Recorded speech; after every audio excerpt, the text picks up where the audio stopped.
ومن أحسن قولا ممن دعا إلى الله وعمل صالحا وقال إنني من المسلمين.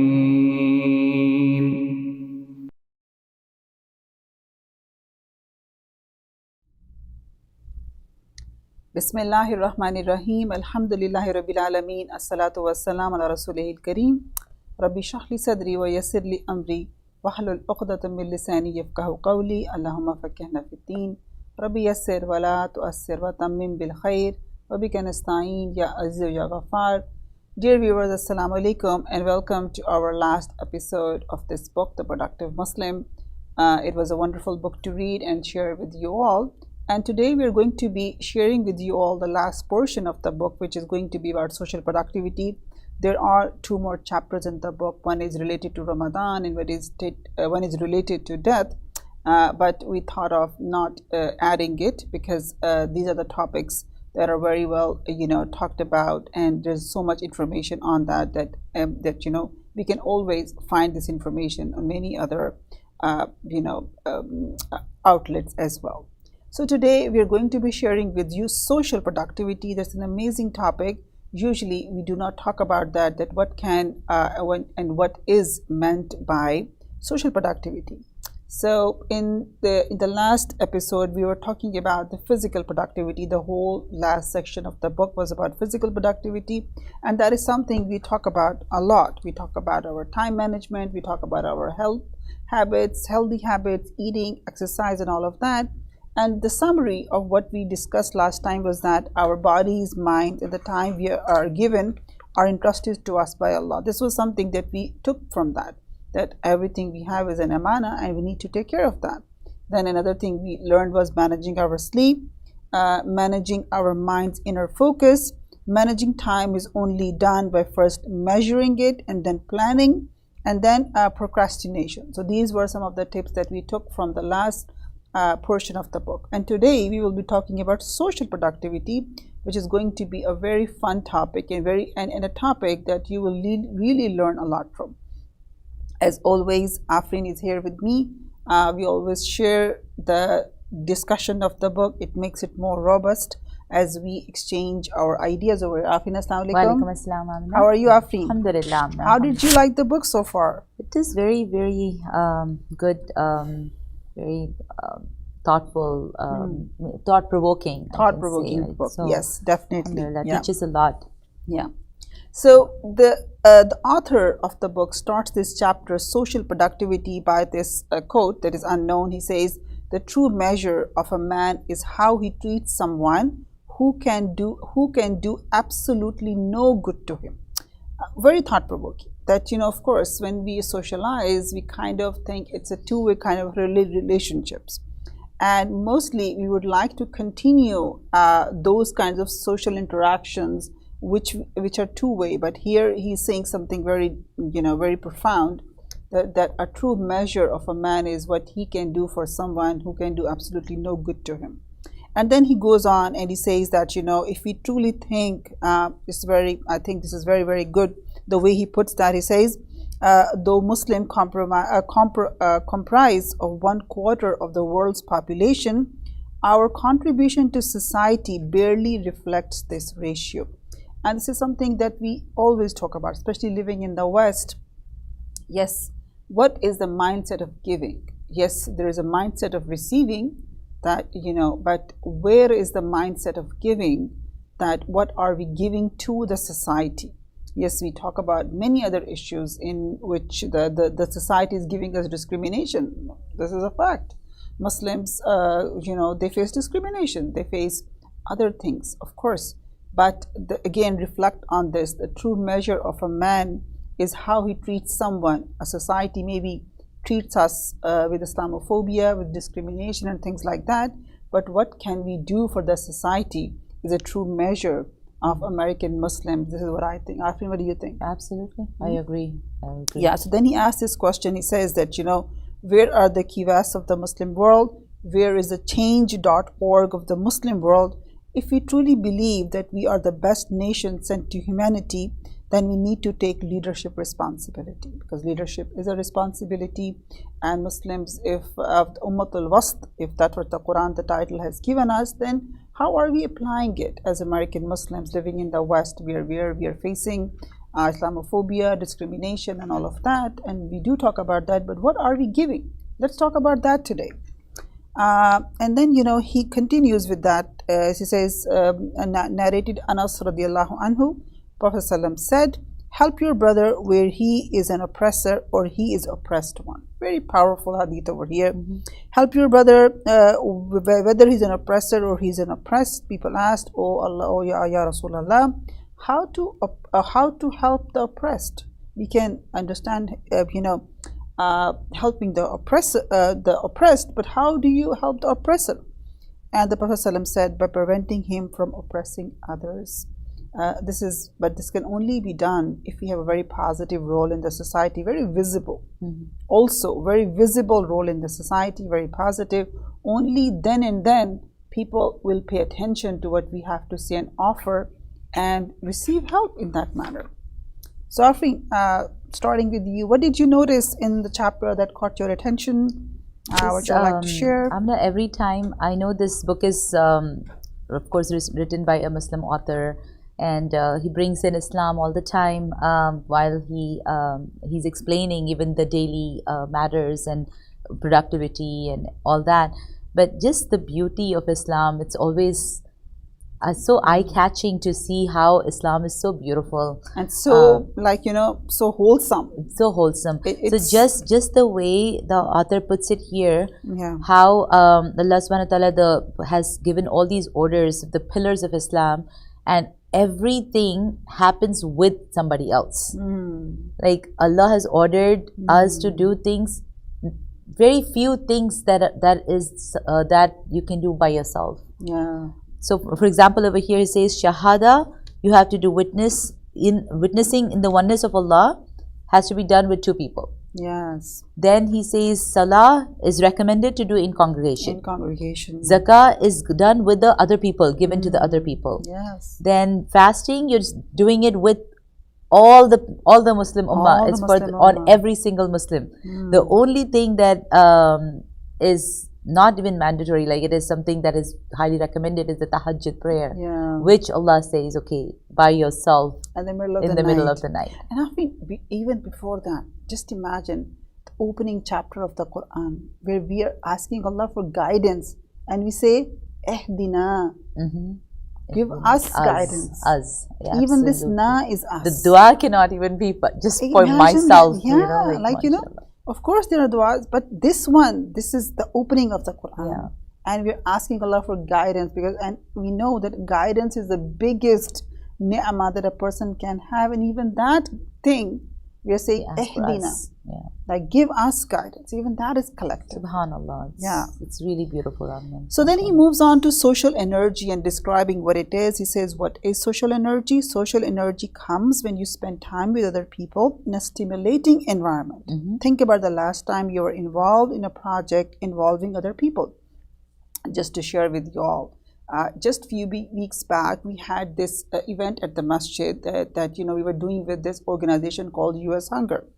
And what this organization does is it addresses the hunger issue in the community, and especially kids, younger kids. So, and hunger is a problem in US, believe it or not.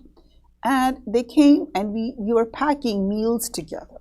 But just that, Afreen, what energy that was felt. It was beautiful. People from all walks of life, all faiths, all races, all religions came and we packed together. We were just standing around the table packing, and we were packing pasta and a vegetarian pasta. And believe it or not, the energy and that we felt, and nobody was like, which faith are you, what do you speak and where do you live? It's just the energy. Everybody had one common goal of helping and giving to somebody in need. And the energy that we felt. It was unbelievable. So I was thinking about that this is what social energy is all about. Yes, absolutely. Absolutely. So, Afreen, what else would you like to share from this chapter of social energy? Yeah, Amna, basically the very wonderful tips that he gives to how to get the right social energy. So recognize the need for social energy, then decide whom you'd like to connect with, and set up systems to get social energy regularly.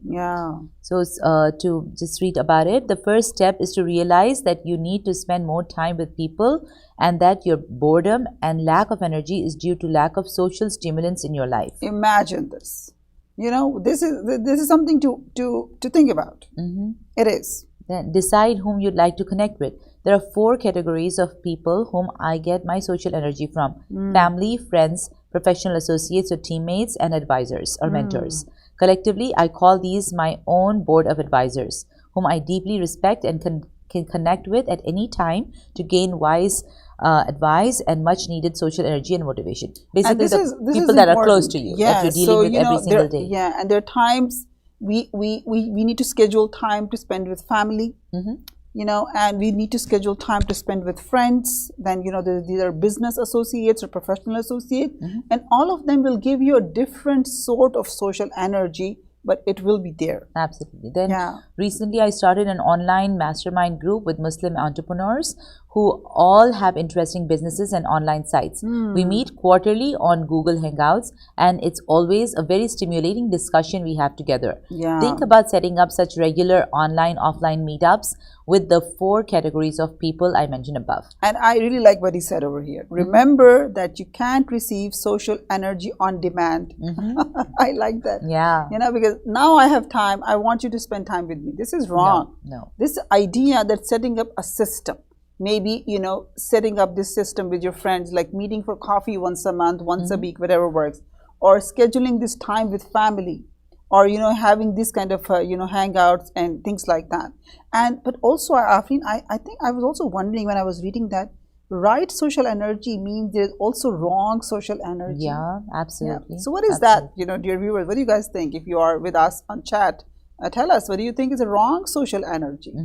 So the negativity that you can get. Like, you know, that comes with talking about other people. We all have, I think, gone through that. And those kinds of social gatherings, you just afterwards are like, I wish I was not there. Yes. Because you feel so down and so, you know, exhausted after that. So this word, right social energy, is also important.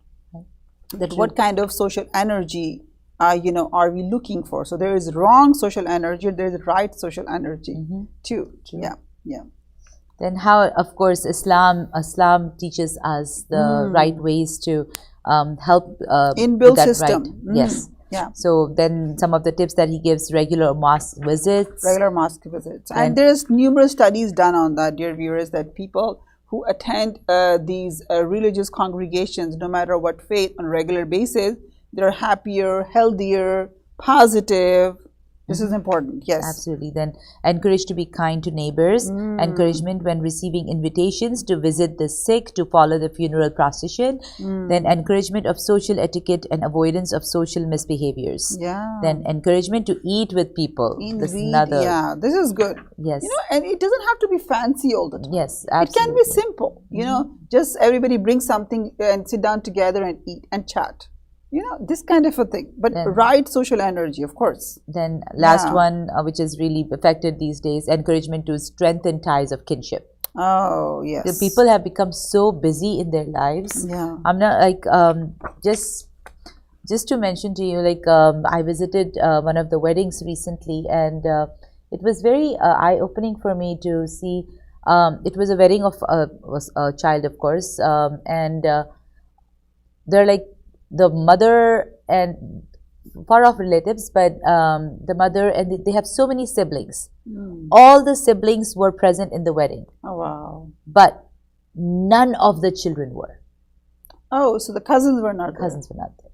Oh. So it was just shocking for me to see that generation is at least trying to keep it, of course, and they're immediate siblings, so they're all there. But this generation, the new youth, who are in college or new jobs or anything, None of them were there. And I mean, look at the times when this was a thing that, the cousins in a marriage were a big thing, you know. Thing, yeah. That would be like a time of family bonding and fun. Absolutely. And even people would, maybe we don't have that kind of homes or time that, but people would come over for 2-3 days earlier, hang out together in one home, sleeping together on those floors and, all of that, and eating together. And that would, people would, people would think about it for the rest of their lives and get energized by that. And it was sad to hear somebody's busy with studies, somebody's busy with jobs, I'm like, if you cannot, this is what reminded me, like maintaining the kinships. Yeah. How maybe do you didn't have this? Maybe just come for one day. Yeah. Come in people the morning. People are not willing to put that effort now. Yeah. Yes. They're all so busy in their own lives and their own little circles that they don't want to put in effort to go and maintain these kinships. Yeah, that's true. This is being lost. That is very true. Why are we losing energy for that? That's the question. This is something that we get energized with also. You go visit a family, just for a weekend. It really energizes you. Right. But, just by being by yourself, going in your routine, just makes life a burden. Yeah. Right. Yeah. So in the hadith of the Prophet ﷺ, he said, be aware of suspicion. Suspicion is the most untrue speech. Do not spy and do not eavesdrop. Do not compete with each other and do not envy each other and do not hate each other and do not shun each other. Be slaves of Allah, brothers. This is a very good hadith. There are tons of hadith like that. If you on the social interactions that people can have, unbelievable. I really like this idea of encouragement to strengthen the ties of kinship. It really has to be. We really need to talk to our children about it, that keep in touch. And I think, just look at that. The means of getting in touch are now much more than before. Texting, messaging, the phone. Yeah. These means were not there before. No, absolutely. Like, you can just text someone or just send someone something or just call from anywhere, right? But the means are more. But the effort is less. Effort is less, yes. Can you just imagine that? It has become very fake. Somehow the social media has brought this new uproar of just fake, just show everything perfect. And just everybody's doing that. And I think this social media, with the good that it has done, it has also brought in this idea of a utopian society. If I do not like anyone, I don't have to meet them. Yes. Just shun yourself or surround yourself with people that only you like. Yeah. You would, just before the program, what we were talking about, the feel-good society. The feel-good society. Just feel, what makes you feel good, you just do that. Yes. If there's anything that is against what you want or going in any other tangent, then you don't want to be around that. Or even if people don't agree with certain views that you have, you don't want to see them. Yeah. It's that easy. So then, because of the importance of this topic, I share some practical tips below, and he shared these tips which are good. He says, find out who your relatives are. I think this is a good thing to say, because right now, when families are split all over the world, people might not even know, besides their immediate families, who are the rest of the people. Then, get in touch, interview your grandparents. I like that. This is nice. Sitting with them, learning about the stories of that time.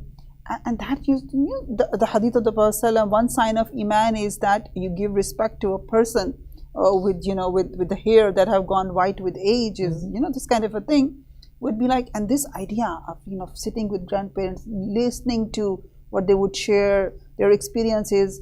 It's all about old is not good. Yep. Right? They don't know. Technology. Yeah, technology, yes.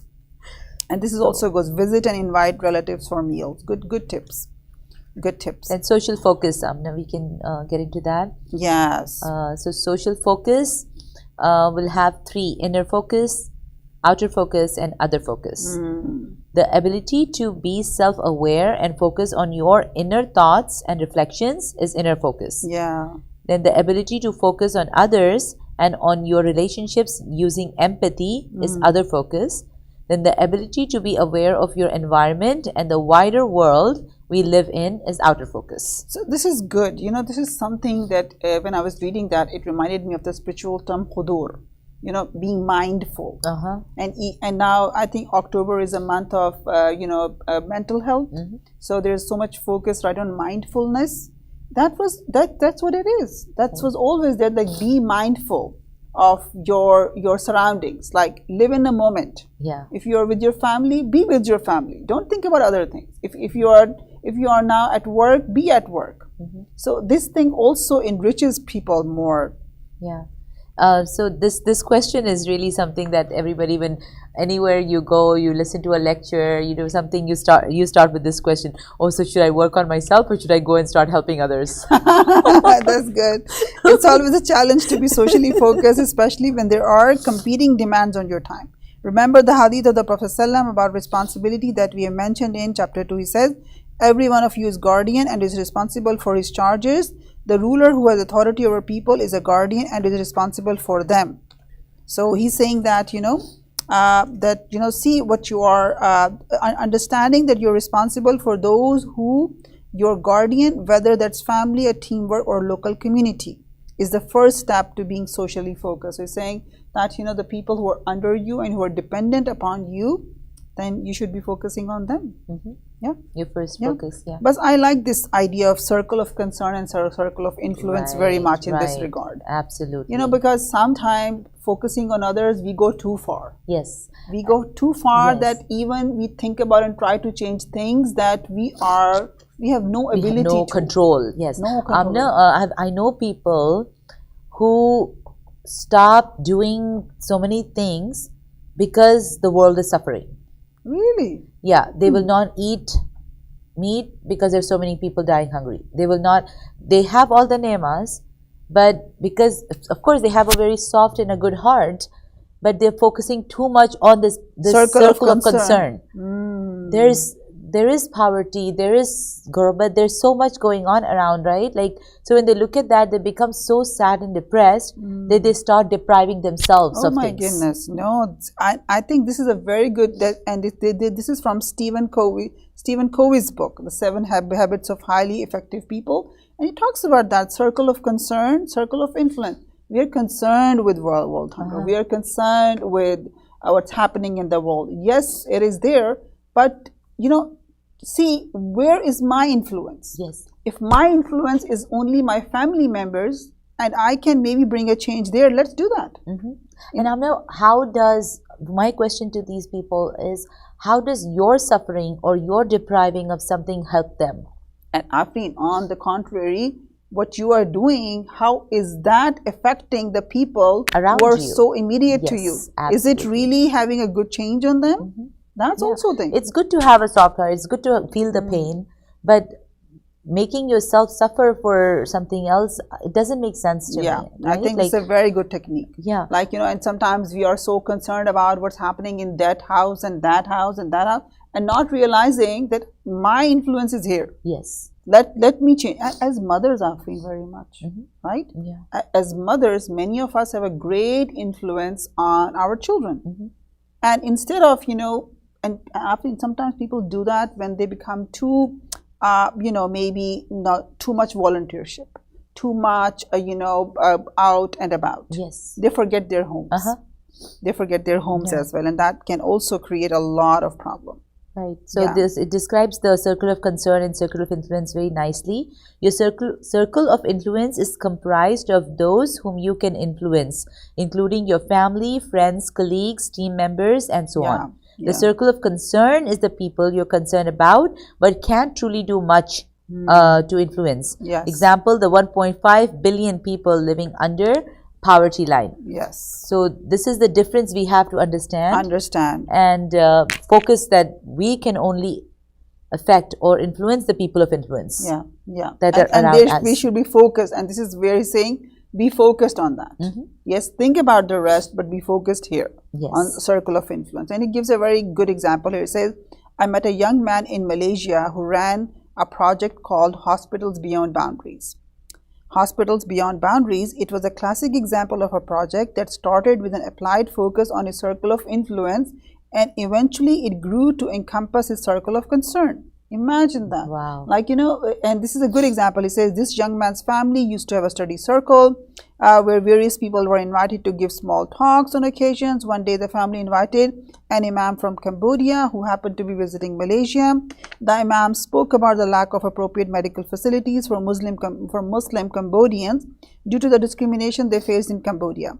The Malaysian family decided to visit Cambodia to see the situation firsthand, led by this young man who was a recent medical graduate. In response, they started Hospitals Without Borders, a charity that aims to build. So imagine that from circle of concern, he was able to build something that encompassed, imagine the other way around. Yeah. If they would not have this circle, where they were influencing the people around them and they would just, go over there, first, they will not have the manpower to do that. Because of this circle, they had people around them who could help them, influence this project on a bigger scale. This is good. So then it is like, and I think I like this Arabic proverb over here. It says, wherever Allah plants you, be fruitful. I love this. Imagine that. Especially for us. Because, many of us are from other countries. Some of us are born over here. Some of us are visiting. So, and this applies to everyone. Applies to everyone. Amna, this is very deep. Because wherever, and this is Allah's will. Yes. That where you are right now, sitting or whatever you're doing, it is Allah's will. So you have to make the best out of that situation and do the best there. And I mean, how many times we are there and everything is surrounding us, but we are not there. No. We are somewhere else. We want to be somewhere else. We want to be somewhere else, yes. Yes. So then, how to start being socially focused?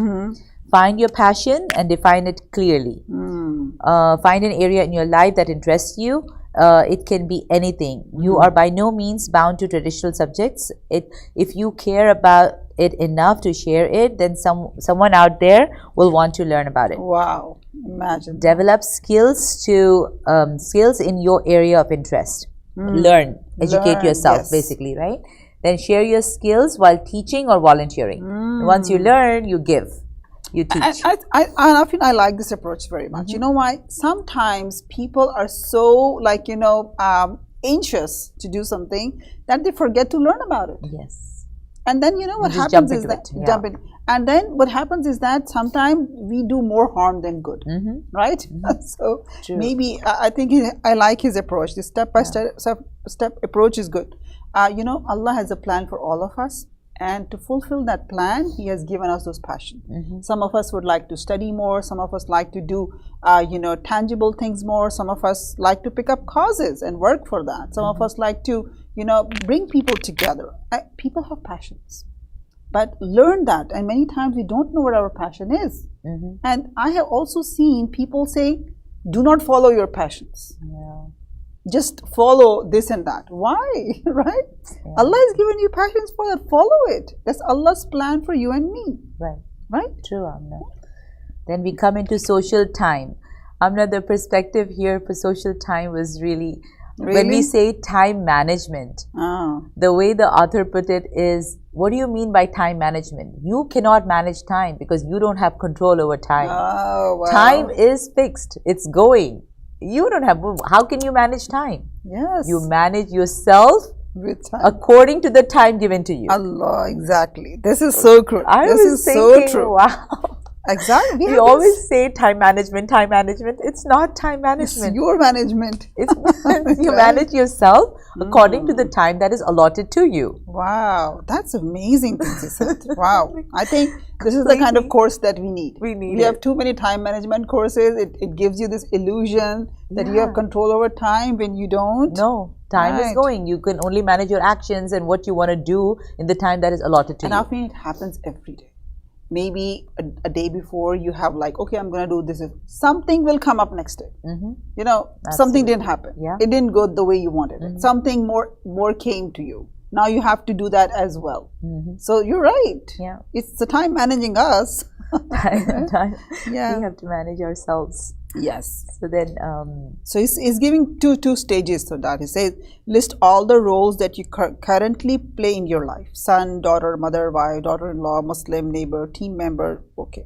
On a scale of 1 to 10, score yourself on how well you're performing in each of these roles you have identified for yourself. So before taking those roles, of course, some roles are there, being a mother, being a daughter, being a sister, all of that. But take other roles beside that.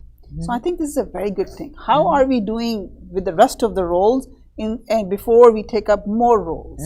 I think this is a good strategy. And the third point is consult a scholar or someone learned to help you define the minimum performance level, MPL, that Islam requires to have in a particular role. I like this MPL. Then stage 4 is balance your roles to ensure that you are never below that MPL in any of your roles. Wow, that's a good approach. Yeah, MPL is a good approach. I think after we should start using this term more. MPL, minimum performance level. True.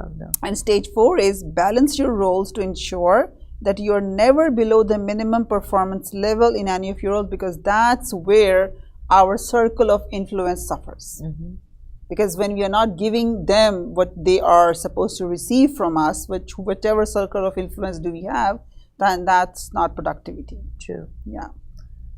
So then comes sustaining our social efforts. So how do we build a sustainable, socially productive project? Some of there are 15 points that he's given. Everybody should go over them. They're really good. But Aminah, I really like how he started the chapter. He says, starting a socially productive project may not be very difficult. However, expanding and sustaining it for the long term is the true challenge. I think this is what happens. We start many projects only for them to be short-lived and shut down.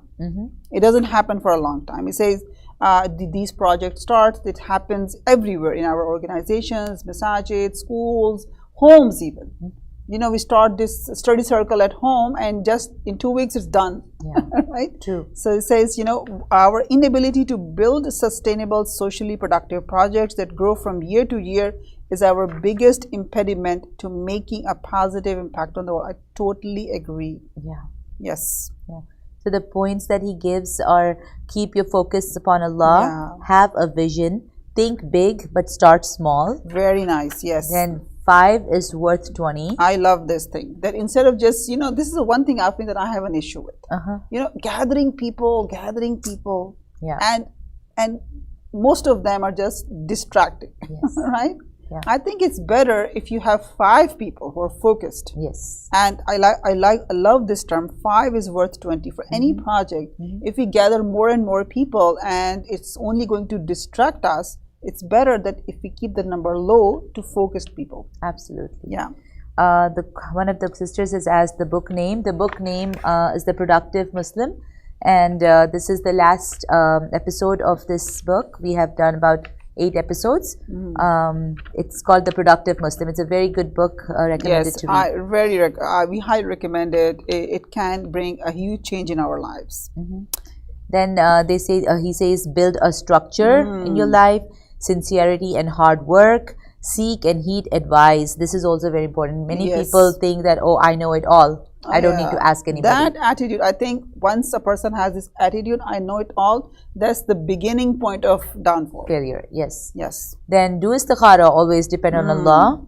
Then don't compromise on quality. Be professional, thank people, and networking lunch. One-on-one feedback, weekly review, daily review. This is for the project that you're doing.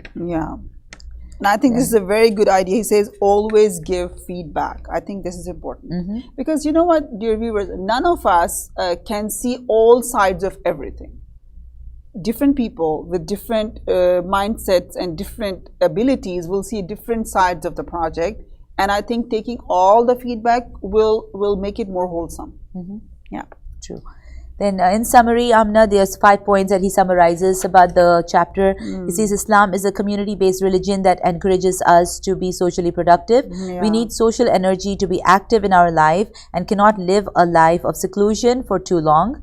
We should focus our social efforts on our responsibilities in areas of interest and influence. We should prioritize our time and balance between our roles using the minimum performance level framework, that is that MPL. Then sincerity, hard work and professionalism are the key elements of sustaining our social efforts. Yeah, so then we move on to the last topic, which we'll just wrap up in the last few minutes that we have over here. So this chapter is important, where he says linking your productivity to your goals and visions. But before that, he says the next step he says to seek the pleasure of Allah and maximize our reward in the hereafter. And we will, with that, this is the chapter we will finish the book with.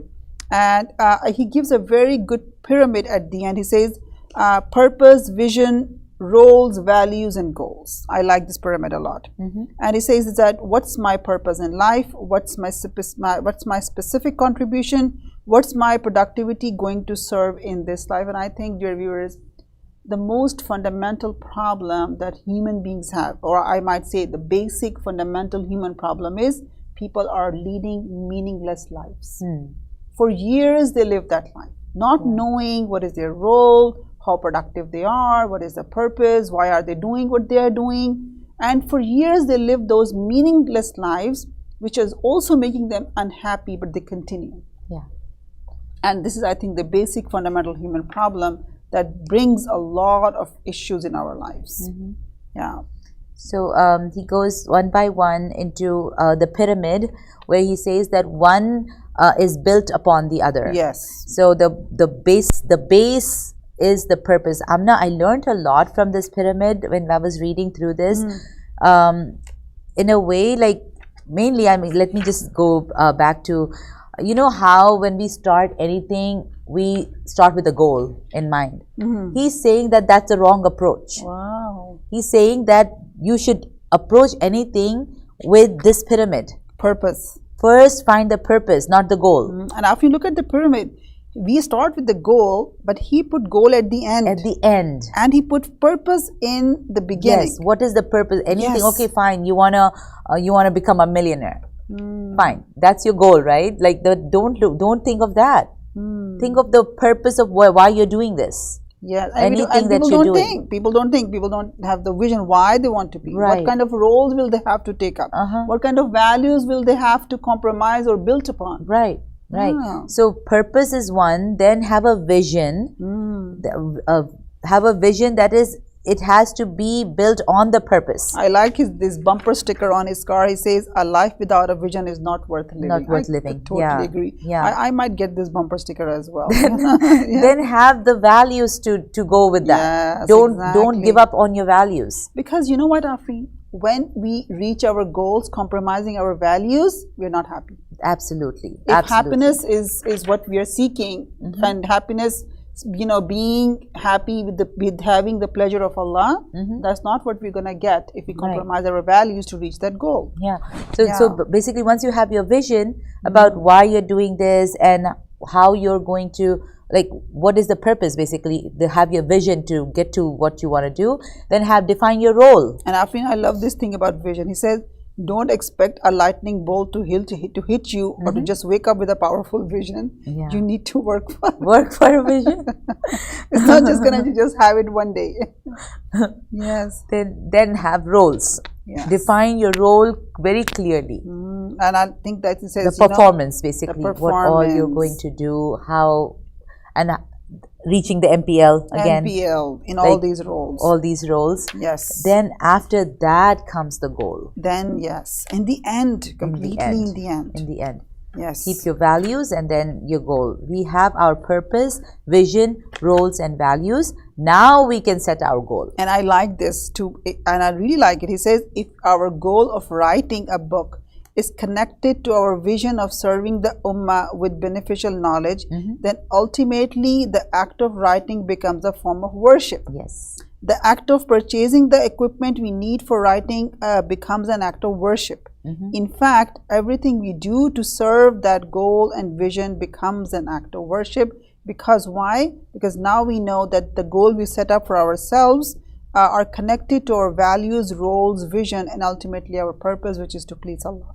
Imagine that. So just this thing that this author wrote this book, all the time that he spent, all the things that he bought, all are ibadah. Yes. Then on the next page here, Amnad, he's given a very nice I really like this worksheet for ourselves.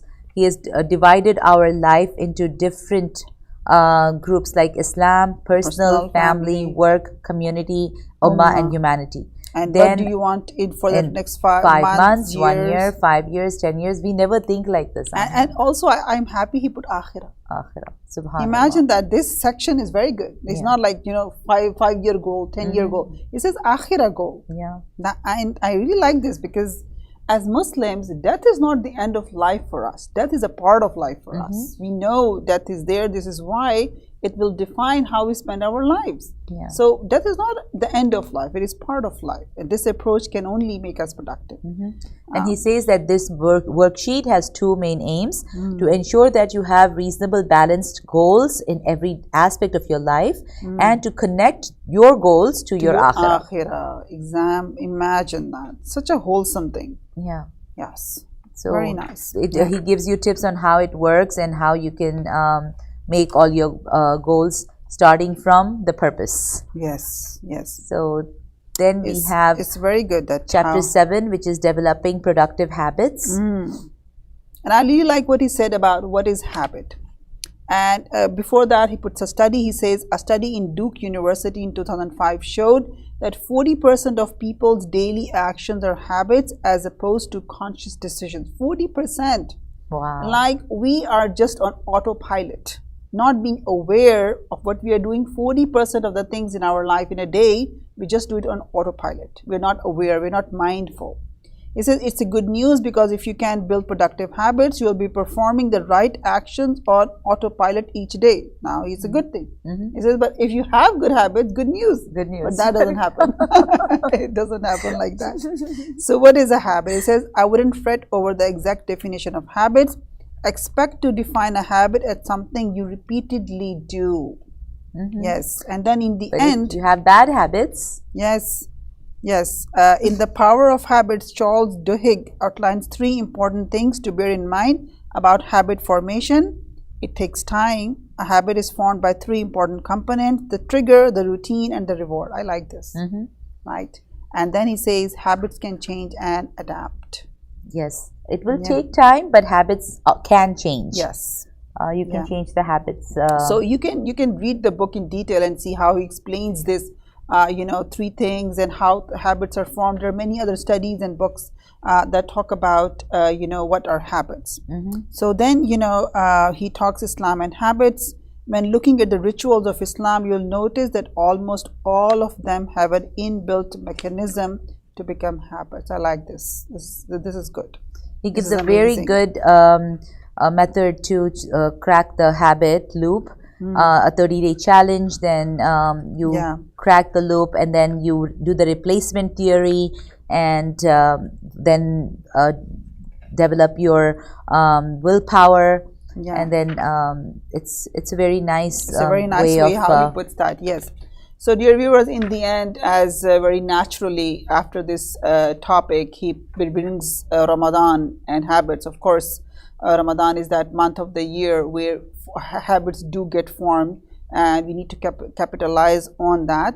And that is something that we are not going to be covering in this book club because that's a separate topic in itself. And there are so many, topics being discussed like that. So, but dear viewers, this is the end of the book. We really hope that you enjoyed this book, that you learned from it. And if you are not able to buy the book while we were doing this, or you have just joined, we highly recommend. This is a book that has a lot of practical education built in with our Islamic education to bring change. Because like he said today, if we are the Ummat al-Wast, that the middle, the nation of the middle path, then where is our change.org? If we are the connection between the last message brought by Prophet ﷺ and the rest of the world, what are we doing to live up to the roles that we have been given as Muslims? So this book, really sheds light on that. We hope and we pray that it was beneficial. And stay tuned for our next book. Inshallah, you will enjoy that book as well. وآخر دعوانا والحمد لله رب العالمين الصلاة والسلام على رسوله الكريم وعلى وصحبه أجمعين برحمتك يا أرحم الراحمين. Jazakumullah khairan katira for being here with us and watching the program. Afreen, assalamu alaikum. Thank you so much. And we will see you all next time. قد أفلح المؤمنون الذين هم في صلاتهم خاشعون والذين هم عن اللغو معرضون والذين هم للزكاة فاعلون والذين هم لفروجهم حافظون إلا على أزواجهم أو ما ملكت أيمانهم فإنهم غير ملومين.